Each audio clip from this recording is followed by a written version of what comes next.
Olá, amigos, tudo bem? Hoje o nosso estudo é o santuário. O santuário no contexto do grande conflito e também na restauração da verdade. Este é um tema fundamental. A Bíblia Sagrada diz aqui no livro de Êxodo, capítulo 25, versículo 8: E me farão um santuário para que eu possa habitar no meio deles. Esse versículo resume praticamente tudo que nós temos a estudar hoje. E para entendê-lo bem, precisamos navegar um pouco nas páginas das Sagradas Escrituras. Aqui no meu computador, eu tenho muitas informações importantes que eu gostaria de apresentar a você. Primeiramente, antes do pecado, o relacionamento de Deus com o homem era face a face. Está no livro de Gênesis, no capítulo 2, de 15 a 17, quando Deus se comunicava com Adão e Eva face a face. Isto antes do pecado. Logo após o pecado, o homem não pôde mais ter esse relacionamento face a face com Deus. O homem pecou e se escondeu de Deus. Por isso Deus chegou no jardim do Éden, na viração do dia, como de costume, e Adão e Eva não estavam ali, e diz a Bíblia que Adão e Eva falaram: Senhor, ouvimos a tua voz e tivemos medo e nos escondemos. Veja que logo após o pecado, o homem só ouvia a voz de Deus, mas não tinha mais esse relacionamento face a face. Muitos anos depois, na época do profeta Isaías, o profeta diz no capítulo 59, versículo 2, assim, ó: As vossas iniquidades fazem separação entre vós e o vosso Deus, e os vossos pecados encobrem o seu rosto de vós, para que vos não ouça. Veja que na época do profeta Isaías, o homem nem sequer ouvia mais a voz de Deus. E nos dias de hoje, lemos em Apocalipse 3:20, Eis que estou à porta e bato. Se alguém ouvir a minha voz, olha a condição, se alguém ouvir a minha voz e abrir a porta, entrarei em sua casa, cearei com ele e ele comigo. Percebeu o distanciamento? Percebeu o afastamento?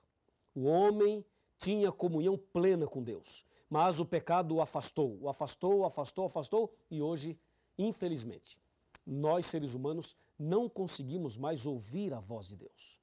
Por esta razão, já que o pecado fez essa separação, esse muro de separação, então, baseado nisso e por esta razão, é que Deus pediu, e está aqui na Bíblia, Deus pediu: me faça um santuário e eu habitarei no meio deles.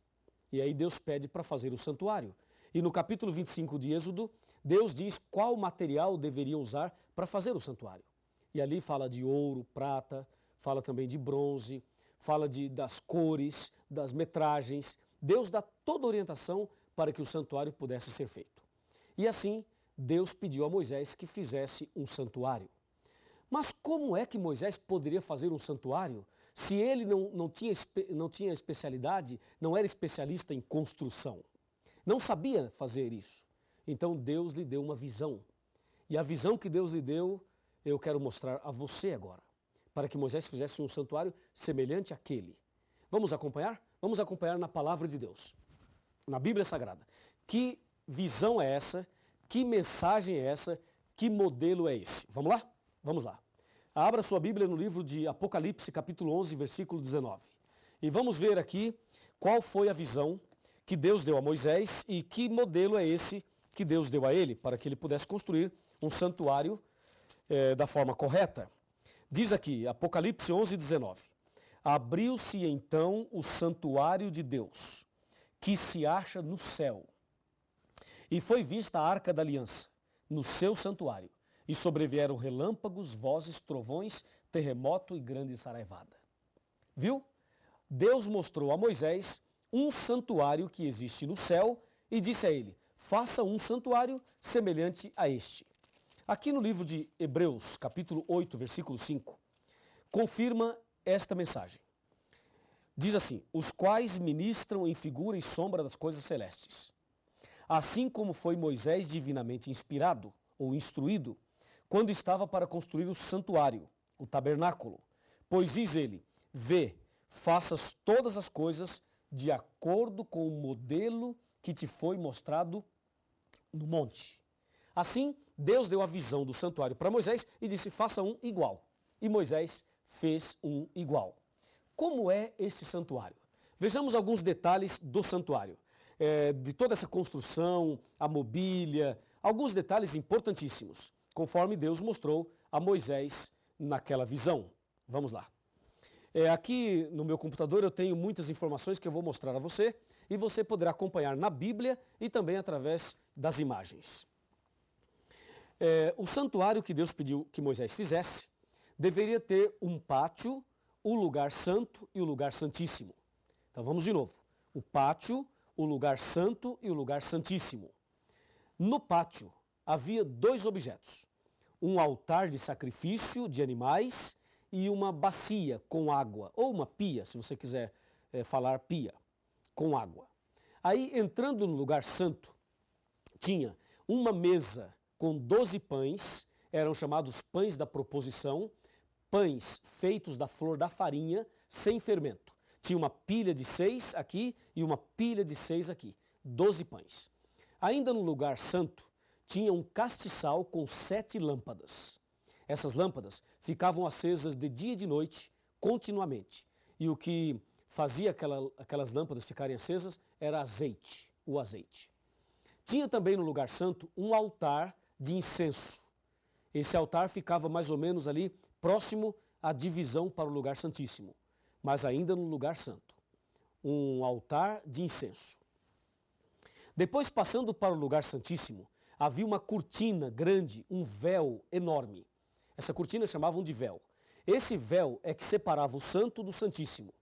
No lugar santíssimo havia uma grande arca, um caixote, uma arca de madeira revestida de ouro, e essa arca é conhecida na Bíblia como a Arca da Aliança ou Arca do Concerto.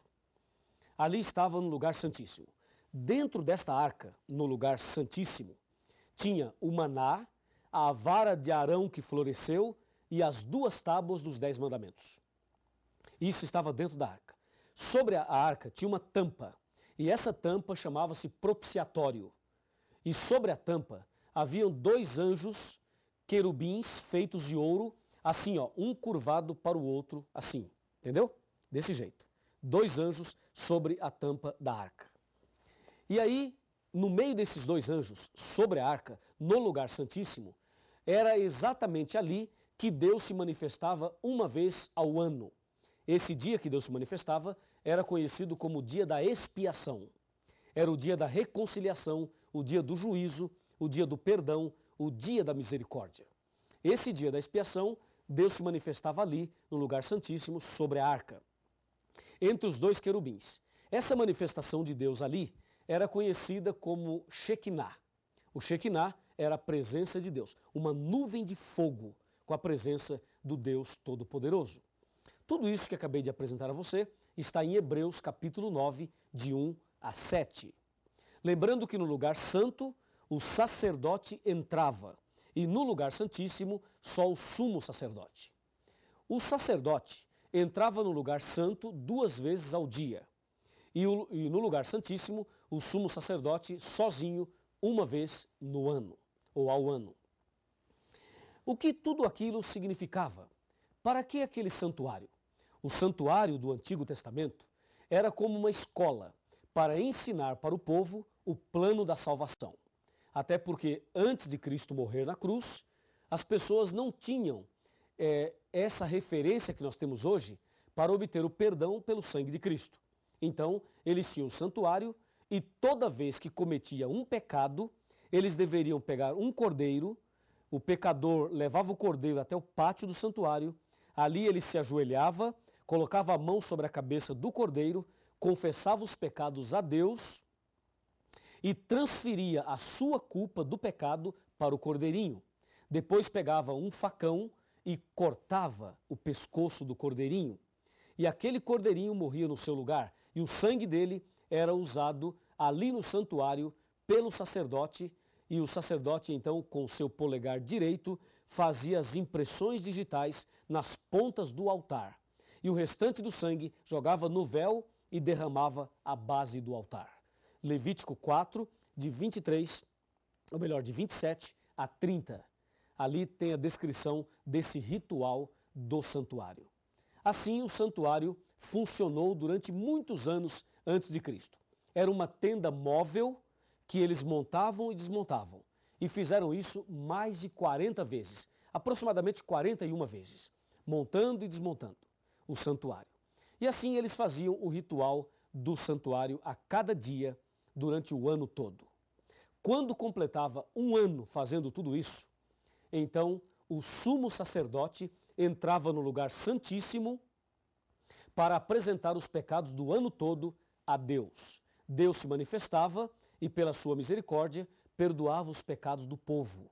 E esse dia era o dia da purificação do santuário, era o dia da expiação, era o dia do juízo.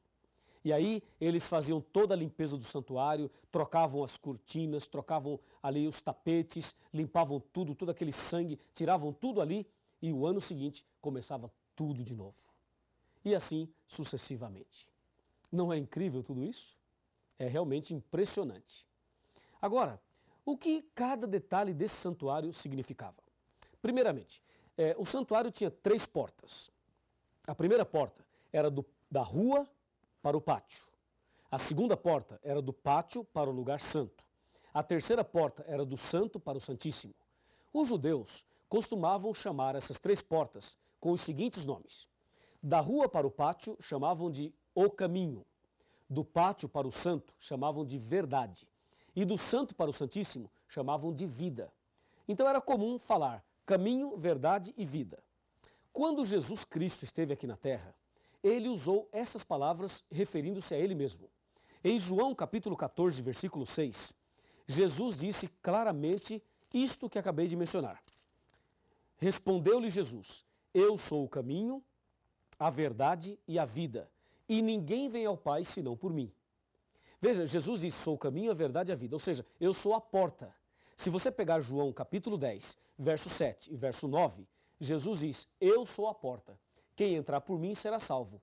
Entrará e sairá e achará pastagem.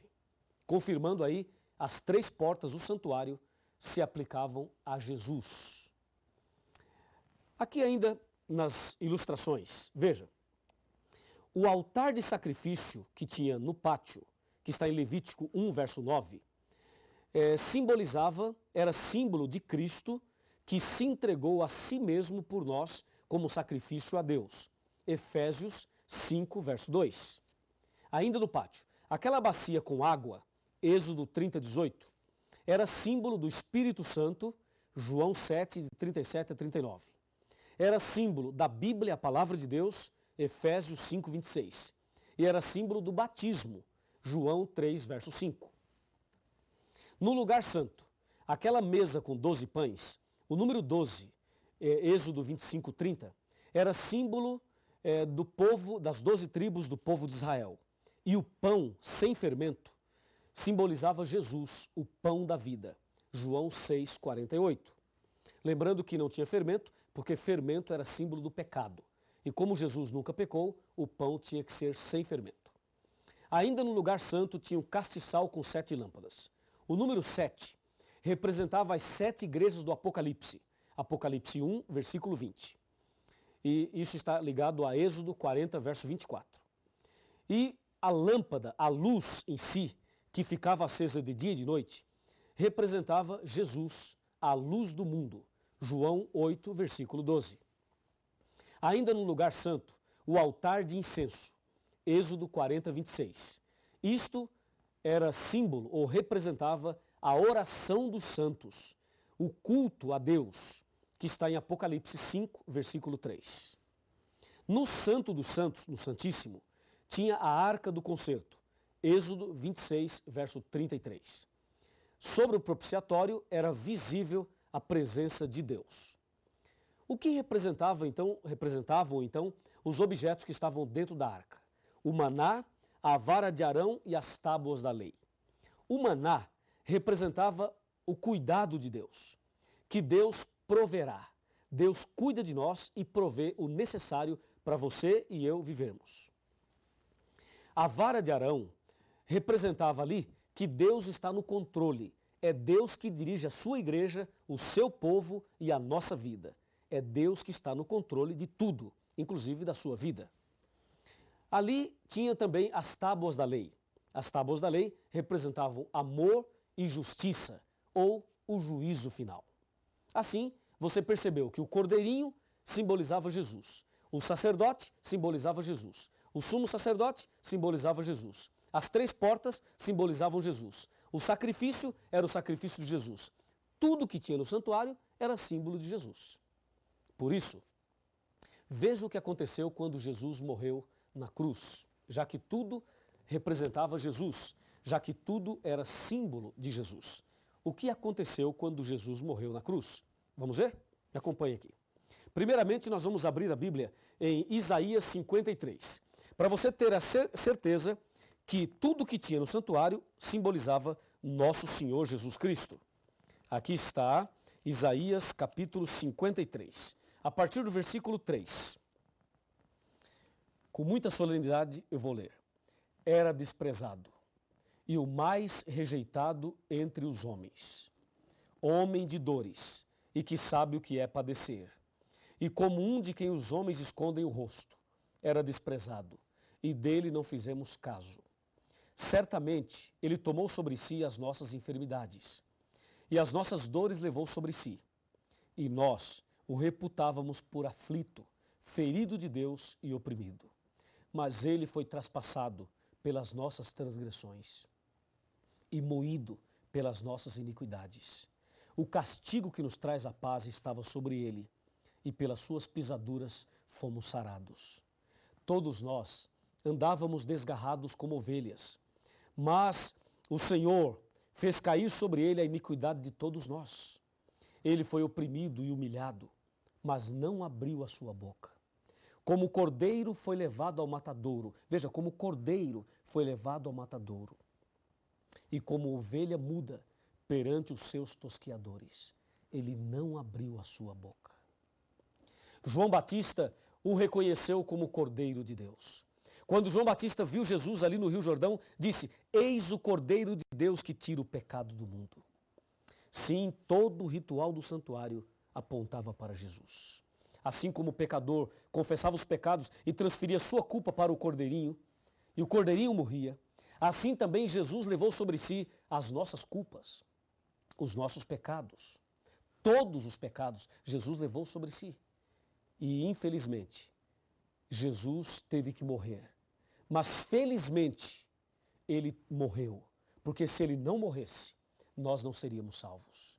Ele levou sobre si os nossos pecados. Como o cordeirinho, também no Velho Testamento, simbolizava isto.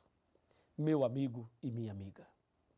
Agora que você entendeu muito bem isso, é preciso entender o último aspecto desse estudo. Aqui em São Mateus, no capítulo 27, no versículo 50 e no versículo 51, aqui diz: e Jesus, clamando outra vez com grande voz, entregou o Espírito.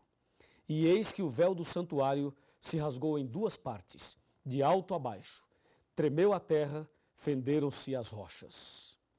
Ou seja, quando Jesus morreu na cruz, todo aquele ritual do santuário acabou. Todo aquele sistema de sacrifício de cordeiros do passado perdera o valor quando Cristo morreu na cruz. Hoje, Jesus ressuscitou, ou melhor, já está ressuscitado, ressuscitou ao 3º dia, e hoje ele está no céu, à direita de Deus, no lugar santíssimo do santuário, intercedendo por nós. O que Deus então espera de mim e de você? Por favor, vem aqui bem pertinho, quero falar algo muito importante para você. Pode se aproximar aqui, quero falar algo muito importante para você. Vem cá. Ó, Apocalipse 3:20 diz assim, ó: eis que estou à porta e bato. Se alguém ouvir a minha voz e abrir a porta, entrarei em sua casa, cearei com ele e ele comigo. Lembra, no santuário tinha 3 portas. Jesus é a porta. E Jesus já abriu a porta da salvação para você quando morreu na cruz. Hoje, só falta você abrir a porta do seu coração. Como está o seu coração? Está fechado ou está aberto? Se ele estiver aberto, meus parabéns. Mas se ele estiver fechado, abra-o agora mesmo. Entregue a sua vida a Jesus. Tome uma decisão e Deus fará de você a pessoa mais feliz do mundo. Em breve Jesus vai voltar e quer levar você para o reino da eterna felicidade. Se você deseja abrir o seu coração para Jesus hoje, então feche os seus olhos agora e vamos fazer uma oração. Querido Deus, muito obrigado pelo estudo de hoje. Muito obrigado porque Jesus é o Cordeiro de Deus que tira o pecado do mundo. Levou sobre si os nossos pecados e a sua capacidade em perdoar é muito maior do que a nossa capacidade de pecar. Eu entrego essa pessoa que está estudando a Bíblia comigo nas tuas mãos. Em nome de Jesus. Amém. Cada dia posso ver, perceber em seu olhar as pessoas tão vazias, cheias de pesar, vivem cada vez mais sós, morrem sem amor. Um sorriso esconde a dor, só Jesus o vê. Busquem a Jesus, busquem